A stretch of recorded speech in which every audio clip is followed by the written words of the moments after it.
2022 में गवर्नमेंट ने ट्रैक किया 15,790 करोड़ रुपए, जो कि 1% होता है क्रिप्टो करेंसी के हर एक ट्रांजैक्शन का। अगर क्रिप्टो के किसी भी ट्रांजैक्शन में आपको प्रॉफिट होता है तो आपके लिए टैक्स भरना मैंडेटरी है। नो बेसिक अजम्पशंस, इसमें ना तो बेसिक अजम्पशंस है 1.5 लाख रुपए का। आपको एग्जांपल से समझाता हूँ। सोचो कि आपको क्रिप्टो करेंसी में लाखों रुपए का लॉस हुआ है, लेकिन आपको किसी एक ट्रांजैक्शन में प्रॉफिट भी हुआ है और वही 10,000 रुपए ओवरऑल आपका प्रॉफिट है। तो सवाल ये है कि आपको टैक्स देना है? तो जवाब है हाँ, टैक्स देना है 30%। और इस चीज के लिए इनकम टैक्स डिपार्टमेंट काफी सीरियस है। 2022 में जब टीडीएस के थ्रू ट्रैकिंग नहीं की जाती थी, तब भी 700 लोगों को क्रिप्टो करेंसी के रिलेटेड नोटिस भेजे गए थे। और लास्ट ईयर तो ये नंबर और भी ज्यादा होने वाला है, क्योंकि टीडीएस के थ्रू सारे ट्रांजैक्शन को ट्रैक किया जा रहा है। Prevention of money laundering act crypto को अब PMLA में भी अमेंडमेंट के तहत ऐड कर लिया गया है। कोई भी क्रिप्टो करेंसी की ट्रांजैक्शन, चाहे वो ट्रेड हो, स्वैप हो, सेल हो, चाहे आप उसमें गुड खरीद रहे हो, prevention of money laundering act के अंडर आएगा। और अगर आपने इसमें कंप्लीट कंप्लायंसेस नहीं की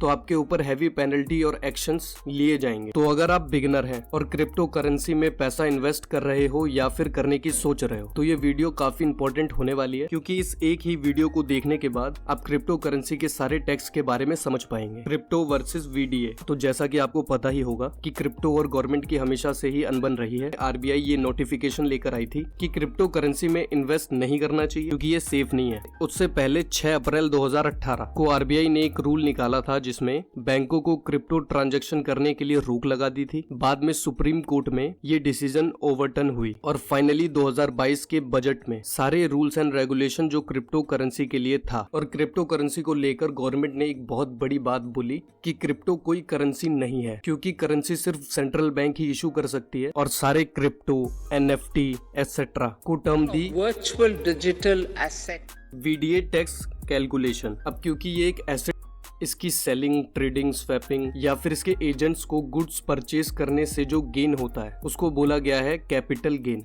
मतलब जो सेल प्राइस है उसकी परचेजिंग प्राइस। इसको एक एग्जांपल से समझाता हूँ। एक इन्वेस्टर है रमेश, उसने 2 कॉइन खरीदे, 1 लाख रुपए का A कॉइन, 1 लाख रुपए का B कॉइन। अब मान लो कुछ समय बाद A कॉइन की वैल्यू जो है वो 0 हो जाती है और B कॉइन की वैल्यू हो जाती है 2 लाख रुपए, और दोनों ही कॉइन अब वो बेच देता है। A कॉइन बेच देता है 0 रुपए में और B कॉइन बेच देता है सारे 2 लाख रुपए में। तो A कॉइन के केस में उसकी जो कॉस्ट प्राइस थी वो 1 लाख रुपए थी और सेल प्राइस हो गई 0, यानी उसको कैपिटल गेन हो गया -1 लाख रुपए, मतलब 1 लाख रुपए का लॉस हो गया। वहीं B कॉइन के केस में जो सेल प्राइस थी वो थी 2 लाख रुपए, 1 लाख रुपए हमारी कॉस्टिंग थी और 1 लाख रुपए हमारा कैपिटल गेन। इसको इनकम टैक्स सेक्शन के तहत आपको 30% का टैक्स देना होगा। मतलब आपको जितना भी कैपिटल गेन हुआ है उसका 30% टैक्स लगेगा। 100 रुपए का कैपिटल गेन, 30 रुपए का टैक्स। केस स्टडी, इसको कुछ क्वेश्चंस के थ्रू समझने की कोशिश करते हैं। मान लो रमेश ने क्रिप्टो खरीद के रखा है, BTC, ईथर, कुछ भी, लेकिन बेचा नहीं, तो क्या उससे भी टैक्स देना होगा? जब आप कोई एसेट बेचते हैं तभी उस पर आपको कैपिटल गेन रियलाइज होता है, और जो टैक्स लगता है वो रियलाइज कैपिटल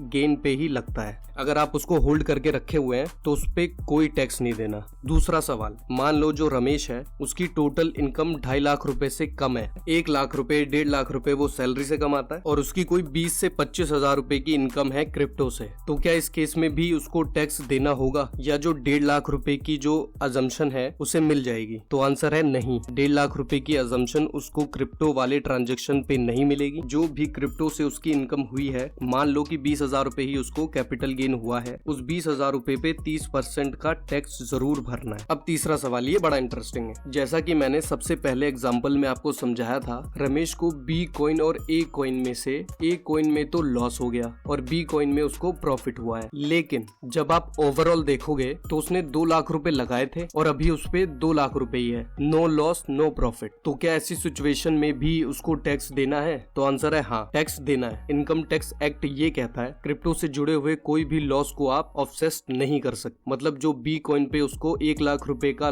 गेन हुआ है उस पर 30,000 रुपए का टैक्स देना पड़ेगा, और A कॉइन पर उसको 1 लाख रुपए का लॉस हुआ है, उससे इनकम टैक्स डिपार्टमेंट को कोई लेना देना नहीं है। नेक्स्ट सवाल, कैपिटल गेन दो तरीके से होते हैं, ये बात तो आप जानते ही होंगे, लॉन्ग टर्म कैपिटल गेन और शॉर्ट टर्म कैपिटल गेन। तो क्रिप्टो के केस में क्या होगा, मान लो मैंने क्रिप्टो बहुत टाइम से होल्ड करके रखा है, अब मैं इसको बेच रहा हूँ, तो क्या मुझे लॉन्ग टर्म कैपिटल गेन का फायदा मिलेगा? तो आंसर है बिल्कुल नहीं। क्रिप्टो में कोई शॉर्ट टर्म या लॉन्ग टर्म का अलग अलग रेट नहीं है।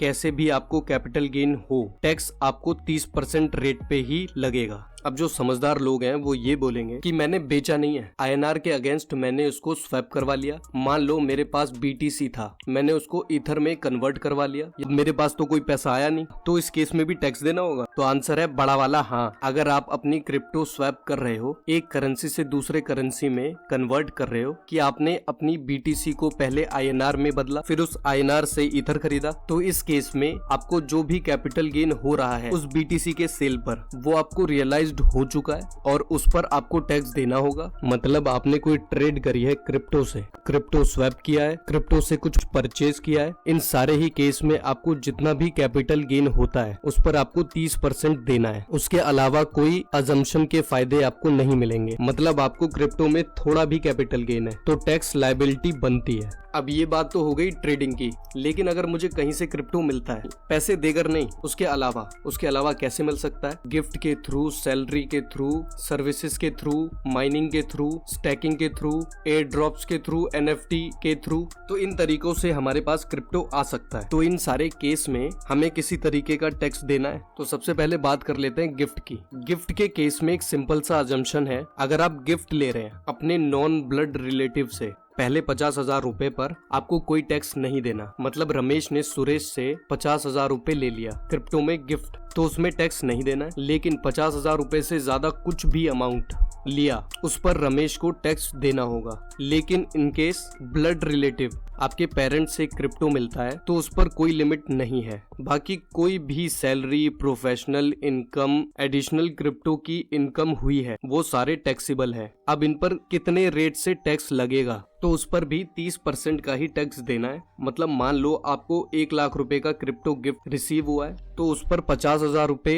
हटाने के बाद आपको 30% टैक्स देना है। अब बात कर लेते हैं इन थोड़े बहुत क्रिप्टो ट्रांजैक्शन की जिसमें कोई टैक्स नहीं लगता, और ये कुछ क्रिप्टो के थोड़े बहुत ट्रांजैक्शन है जिसमें आपको कोई टैक्स नहीं देना। अब बात करते हैं कि गवर्नमेंट सारे ट्रांजैक्शन को कैसे ट्रैक कर पा रही है। 1 जुलाई 2022 के बाद गवर्नमेंट ने TDS लगा दिया क्रिप्टो के सेल अमाउंट पर। मान लो रमेश ने 1 लाख रुपए का क्रिप्टो बेचा है किसी भी एक्सचेंज पर जाकर, तो रमेश को इन रिटर्न 99,000 रुपए ही मिलेंगे और 1,000 रुपए एज अ TDS रमेश के पेन के अगेंस्ट जमा कर लिया जाएगा। मतलब ये है कि आपके बिहाफ पर कुछ टैक्स क्रिप्टो के ऑलरेडी कट कर आपके पेन के अगेंस्ट इनकम टैक्स डिपार्टमेंट के पास जमा कर लिया जाएगा।